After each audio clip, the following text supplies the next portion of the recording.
Welcome to the I Will Aim podcast. Our episode for today is titled Tricycle Effect, and I have the author Dane, who's actually going to be our guest today. Let me introduce Dane. Dane is a former U.S. Air Force commander. He's also an author of The Tricycle Effect, a book that focuses on your team and embarks on a transformative journey to cultivate leaders of characters. He was the CEO of five companies with over 30 years of corporate and business experience. Finally, he owns a gymnastic gym with his wife developing the leaders of tomorrow. Welcome, Dane. Thanks for having me. I'm excited to be here. Let me start with the first question. Can you share your journey? Sure. You mentioned that I had a gymnastics training center. My wife and I both operate a professional gymnastics club, and we've done that now for 35 years. And a lot of what we are and what we do today actually originated back in our high school years when we were both gymnasts. I was actually a wrestler, got hurt in wrestling, and so I went out for gymnastics because my pole vault coach was a gymnastics coach. And that's where I met my wife. So she was a junior in high school. I was a senior. And then I went to first year of college and then followed her to college after she graduated from high school. And so we've been proponents and lovers of gymnastics ever since we were very young and focused primarily on not just building gymnastic skills and helping kids to be able to be better gymnasts technically, but also helping them grow professionally with people skills like communication, teamwork.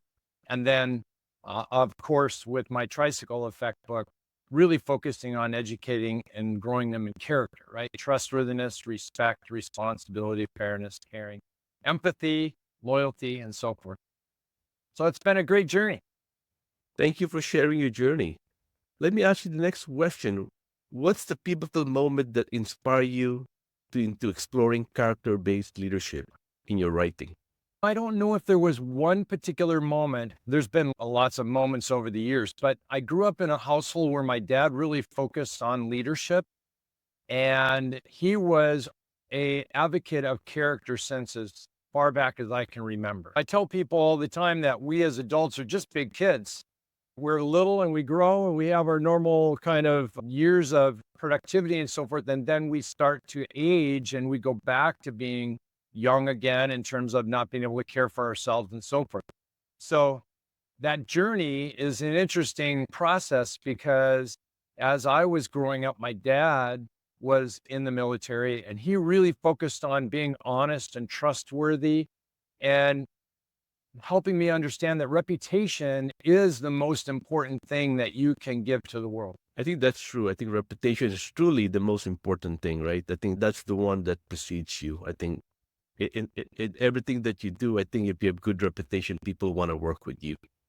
Yeah, My next question. absolutely. And one of the things, if I can share one more thing with that, I'm just now finishing a certification from a company in Minneapolis, St. Paul that actually measures the gap between your character, who you think you are, and who others perceive you to be.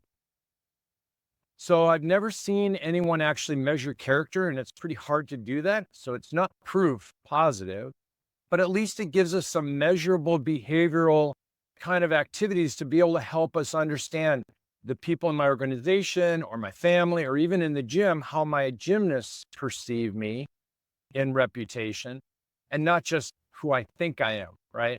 Because too often we're biased on our own. So, Well, that's a hallmark of a great leader who actually look further into how to see how good they are as a leader.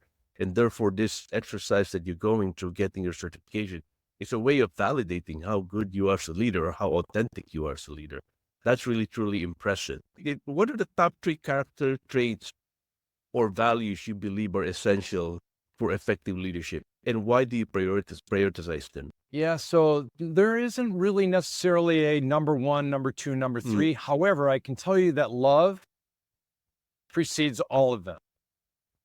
You could probably take every one of the 6 or 7 that we use in the gym: trustworthiness, respect, responsibility, fairness, caring, loyalty, empathy, and actually tie all of those back to love. And probably over this last couple of years with the COVID and all of the things that we had to do to be able to get through that time frame, be isolated.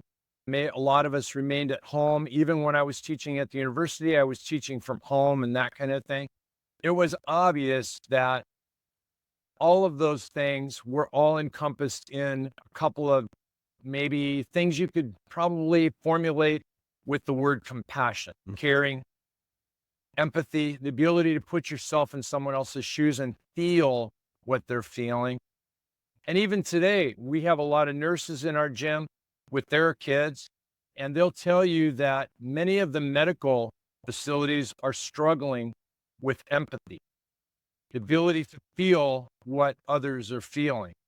And it isn't, I don't even instigate or initiate a lot of the conversations. They do because they know that I'm talking and teaching and coaching on character.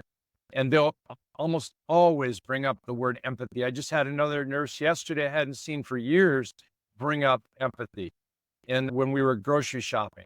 So it's something that's really important to people, but yet most people don't focus on those character skills. And I call them character skills, not traits. And they're not just values, but they're actually what is our character composed of, right? And if we care about others, if we can put ourselves in other people's shoes, if we do a better job of being fair and trustworthy and respectful, then we have better character and others will respect us better. I think we'll have a better reputation. But most importantly, people will really understand that you do authentically and genuinely care. I like it that John Maxwell says, and I think others have said similar things. No one cares how much until they know how much you care. And so I use that on my Senate campaign runs when I was out there because it really wasn't about the party. It was about caring for the people. How do I represent the people, right?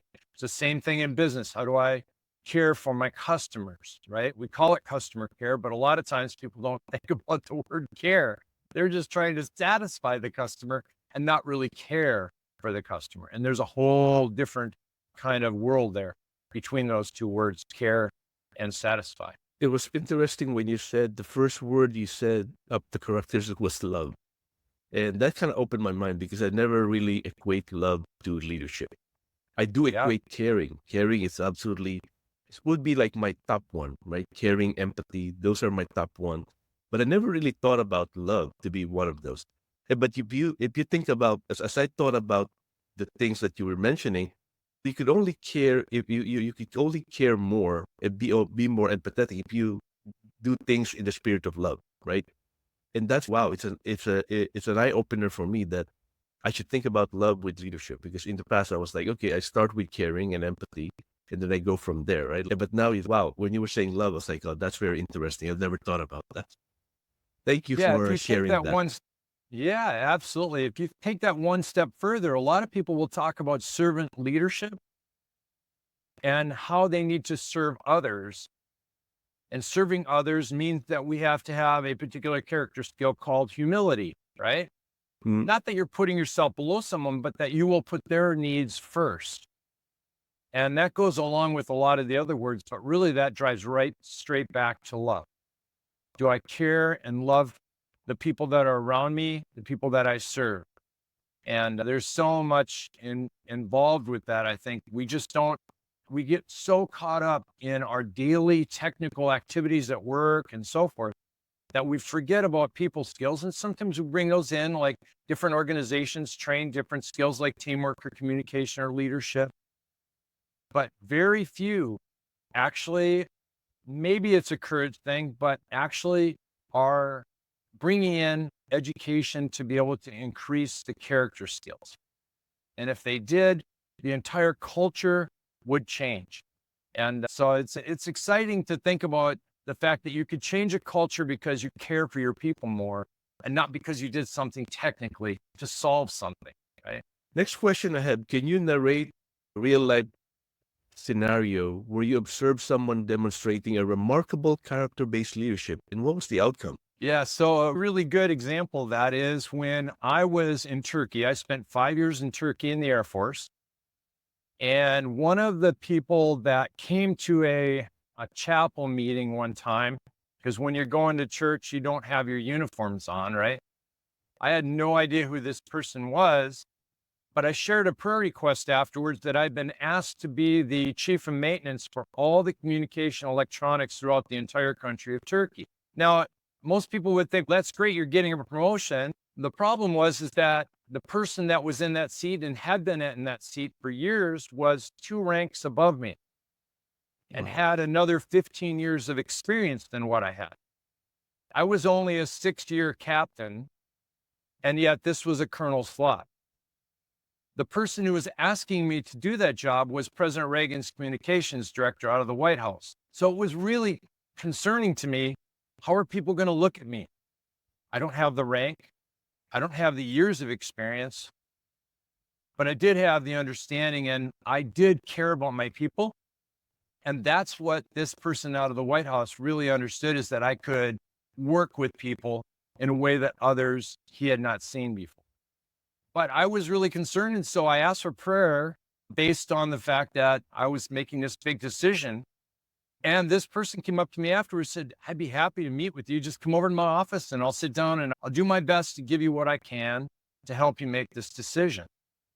So I went over to the office. I got there. I had to sign into this building. And all of a sudden I saw there's guards with machine guns around. And I saw this set of stairs that was going up, and just plush red carpet, big wide stairway. And I was like, wow, where am I at here? I had only been downstairs because some of my work centers are downstairs, but here I am upstairs. And when I said that I was meeting with this person, the entire place went quiet. And then all of a sudden, everybody started scurrying around. And this person made a phone call. And then all of a sudden, I saw this person walking that I had met her meeting, walking down the steps of these red plush stairs. And he had me come up to his office. And so I followed him up, and boy, everybody was snapping to attention. It was pretty clear he had a lot of authority and he was pretty high ranking. And actually, as it turned out, he was the highest ranking Air Force officer in terms of position in the entire country. And so he asked me to come in his office. It was the biggest office I've ever seen, the largest table. And he said, here, have a seat right here on the couch next to the door. And then he walked all the way across this room to get his Bible on the desk and brought it back. And he sat down across the couch from me and he shared a few verses with me and then told me that it really isn't about rank. It's not about position. It's about whether or not you lead your team well. Can you serve your people? Do you care about your people? And so he started using these character words, right? Wow. And he brought them to life with a lot of Old Testament scripture, which was really interesting. And he was just encouraging me. He wasn't telling me to take the job. He was encouraging me that don't let the things like rank or position or authority hold you back. Your people are your backbone. They're the most important part of your organization. Let them do their job and you'll find out that your job is much easier. And so we prayed, and then I left, and I thanked him for his advice and his wisdom and maturity. And I took that job. And for the next 2 years, I served my people. I never had to worry about any links being down or computers or networks going out. My people took care of all of that. My job, as he had helped me understand, was to take care of my people. Their job was to take care of the technical or the mission. And it worked perfect. And so that was a great example of someone who was leading with character. Didn't matter whether it was rank or position. And he allowed me to be able to come into his life so he could mentor me because he cared about me as a person. Thank you for sharing that story. It's really impressive. Thank you. And it's also a demonstration of how great that person is as a leader. Absolutely. It makes you feel comfortable and welcome. Yep. That doesn't happen Absolutely often. well. That doesn't happen often. My next question for you are, what are some of the common challenges leaders face when striving to embody strong character traits? And how can they overcome this obstacle to grow personally and professionally? Let me go back first and introduce the tricycle effect, if I can. Yeah. The tricycle, the big wheel is the wheel on the front. Most of us, as I said before, as adults, we're just big kids. When we were little, we rode big wheels or tricycles, right? Before we could really ride a two-wheel bicycle. And that big wheel in the front is bigger than the back two wheels. And I oftentimes say all the spokes on the front wheel are the different character skills. And I call them skills like trustworthiness, respect, responsibility, fairness, caring, loyalty, empathy, love. And on bicycles, the spokes used to be able to tweak those spokes to make sure that the wheel stayed true when you rode it, right? It didn't wobble. Mm. Mm. And so a lot of it was more technical in past days. Today, we don't even think about the spokes much. Nobody really tunes their spokes, but we do need to tune our character skills. The back two wheels on the tricycle, I call the competence wheels. One of them is the technical wheel, and the other one is the people skill wheel. People skills like leadership, teamwork, communication, critical thinking, problem solving. And then the seat on the tricycle is what I call the seat of courage, to make the right decision at the right time for the right reason. And if you think on a tricycle, the handlebars are connected to the front wheel and the pedals are connected to the front wheel. So you get your direction and your momentum in life from your character wheel. But you're making those decisions as to how fast you're going forward, backward, what direction you're going, and all that with the courage in the seat, right? The problem is most people are triking around on a tricycle with a big technical wheel in the back, a much smaller people skill wheel, and an almost non-existent character wheel on the front, right? And so to get a really balanced ride, and balanced is a gymnastics term, right? To get a really good balanced ride, you need those two wheels in the back to be about the same size, Mm. and that character wheel in the front to be the size that it's supposed to be as a tricycle, right? Mm. But mostly you need the courage to be able to make those right decisions, right? So in terms of just being able to think about how that tricycle rides and so forth is important, because too often people don't have the courage to actually bring up things with character. So when you ask me that question, it's a great question, because the number one thing that people don't want to talk about, most of us have heard it, don't talk about sex, politics, that kind of thing. But in reality, it's important that we talk about character and character ethics. I just talk about it as character because if I say to someone ethics, there's all kinds of definitions of ethics. But if I focus in on the character skills, like we've talked about with those spokes on the front wheel, it's so much easier to have a conversation with someone about empathy or caring or respect. If you want to be more trustworthy, you got to practice trustworthiness. If you want to be more respectful, you got to practice respect. If you want to be more fair, you got to practice fairness, and so forth. You want to be more responsible, you need to practice responsibility. The problem is, and the challenge is, that we don't want to have those discussions because a lot of times they're the tough discussions, and we don't feel, you could call it imposter syndrome or whatever, but we don't feel we're perfect. So why should we be talking to someone else about character, right?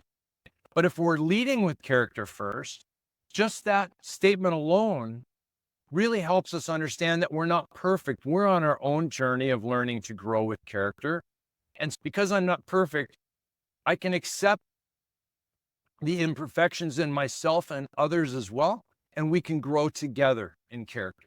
And I think too often people look at character and ethics kind of thing as a way to be able to make people feel smaller, right? And a lot of times that causes dissension and polarization and all that kind of thing, when in reality, character should be bringing us together, especially if we think of love as that hinge, that hub on the front wheel, and all those character skills around it with those spokes tie into that hub of love, right? So I think that courage to be able to lead with character first through the tricycle effect is probably the key element to that. Thank you for sharing that. How does one practice character-based leadership influence their team dynamics, collaboration, and overall performance of an organization? That's a great question. And let me give it to you in terms of my gymnastics training center, okay? A lot of people Yes. think that you're training these kids all the way through high school. What's that got to do with business, right? Well, a lot of people do tie the idea that you have sports helping you grow so that you can be prepared for your career or things in life later on, right? I think too often people probably try to compartmentalize things. Sports is over here, business is over here, family is over here. But the one thing that ties them all together is character. And oftentimes I'm asked by people, I don't get how you can do so much, Dane. You still run 5 companies. You have a gymnastics training center where you coach and you go to competitions on weekends, and you still do all your leadership training and management, that kind of thing, coaching other people in companies. How do you do all that? And I said, there's one common thing that ties it all together, and that's the character. And in the back of our gym, we have 6 pillars that hang down in banners: trustworthiness, respect, responsibility, fairness, caring, loyalty. And whenever we have a character teaching moment in the gym where someone, maybe we told them to do 10 pull-ups. And so the 2 girls that are maybe teamed together to do their station together come back from their pull-ups, and I say, hey, did you guys both do your 10 pull-ups? They both say, yeah. And then one girl says, no, she only did 8. Oh, so now we have a character teaching moment. And it's important because the other kids know that you'll hold them to account. And that accountability is an important part of character skills as well, right? So whether it's in the gym, whether it was in my IT company that I had for 30 years, whether it was in my Air Force career, even managing and leading the entire team across the entire country of Turkey, the whole key was to make sure that people knew I cared about them, right?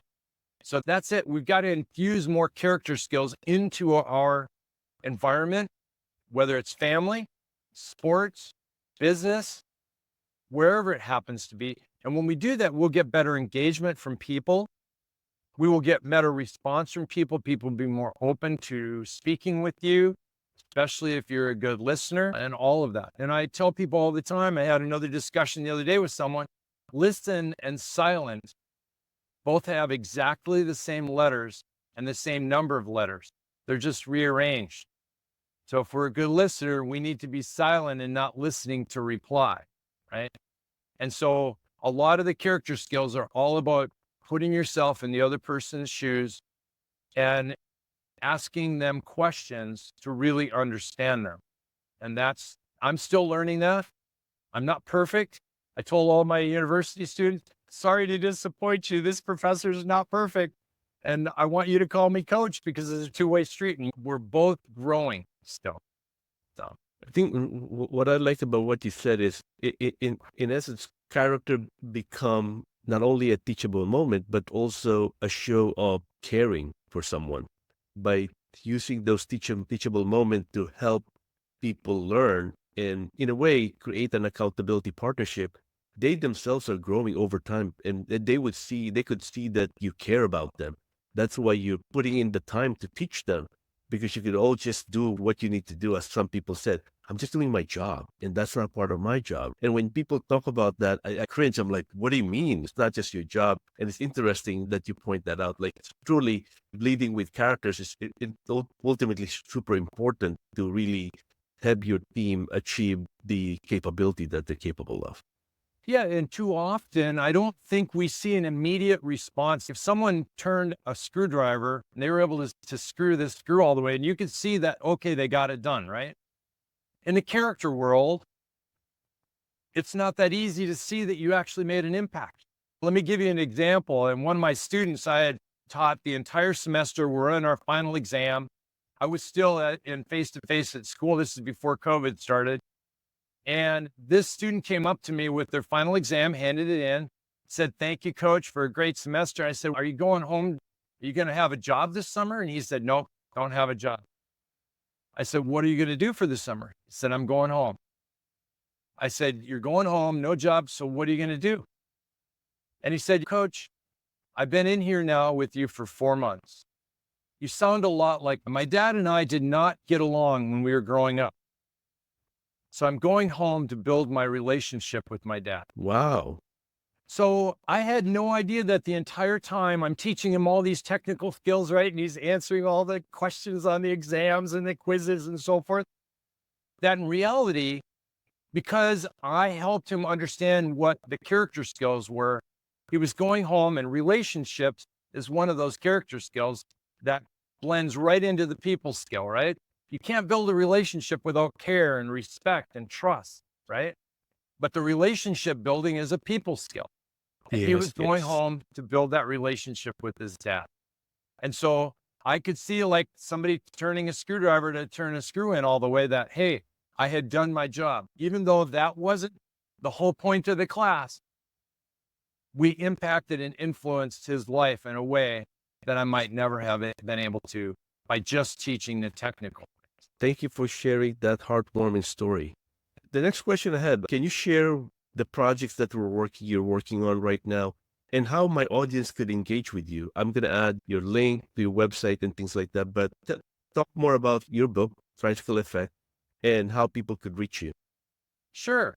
And they can get a hold of me. But if they just go out and Google me up, I'm out there in quite a few different ways. But one of them is with the tricycleeffect.com. So if they just type out the tricycle effect, 3 different words, Google it, it'll come up. They can also find my book on Amazon or on Barnes and Noble, The Tricycle Effect 2.0, because I relaunched it again last November after 6 years of being out there. Or they can go to my leadership website, lmdc.us. So it'd be Lima Mike Delta Charlie.us, like United States. And they can sign up for some free newsletters. There's different free resources out there. One of them is an honor code. The person who wrote the book, the foreword to my book, The Tricycle Effect, was a Hanoi Hilton POW, a prisoner of war. And he wrote a code of honor. And when I go out and talk to companies, it's amazing how many of them doesn't even matter whether it's in the commercial sector or something like a police department or a government. Many of them do not have an honor code. So how are they living with honor? Meaning carrying out character skills with their people if they have no honor code, right? And Yep. so Lee Ellis was my mentor through Squadron Officer School. And many years since, we've gone out and spoken together in Orlando, LA, and Dallas. And he gave me that code to be able to share with a lot of other people. So if you go to my website, lmdc.us, you can actually go and click on the free resources at the top and download that honor code for yourself to be able to use it in your own company, organization, and be able to really start to lay that foundation. And I think that's the key thing. This book is just another way of being able to introduce character to people and that it could be your way of life. We're really trying to start a character movement across the United States and across the world right now so people can get back to how do we get better empathy? How do we better care for one another and so forth, right? And in order to do that, we have to make sure that we're talking to each other about character skills and about ethics and things like that without shutting down those conversations, right? And so that's one of the methods that we're using is to give out some free resources and tie together with people who have the same kind of level of desire and passion for being able to lead with character first. And I would just say this, too often we forget that character is the foundation of leadership. And we don't realize that character is what gives us the foundation to launch into other things with leadership, like relationships and the technical skill. John Maxwell actually, in his first book, Developing a Leader Within You, he said chapter number 3 was titled Integrity, an essential ingredient in leadership. When he rewrote it, now it's Developing Leader Within You 2.0, like my Tricycle Effect 2.0. He changed chapter 3's title from integrity to character. And underneath, as a subtitle for character, he says, the foundation, character is the foundation for leadership. So too often people, I know leadership is the sexy word, right? That's what everybody likes to focus on and that motivates them. Yeah. Character and ethics makes us withdraw, but we need to come out of our shell and actually engage better with character so that we can engage with our people and our family and those that we love and care about most, right? So if we make that character the foundational leadership, the character skills will grow, the leadership skills will grow, and the technical will automatically be there too. And we'll have that balance in the competence wheels and the tricycle. Thank you, Dane. Really appreciate you being a guest on my podcast today and really appreciate you. Have a good day, Dane. Absolutely. It's my privilege. Thank you, Will. And trike on.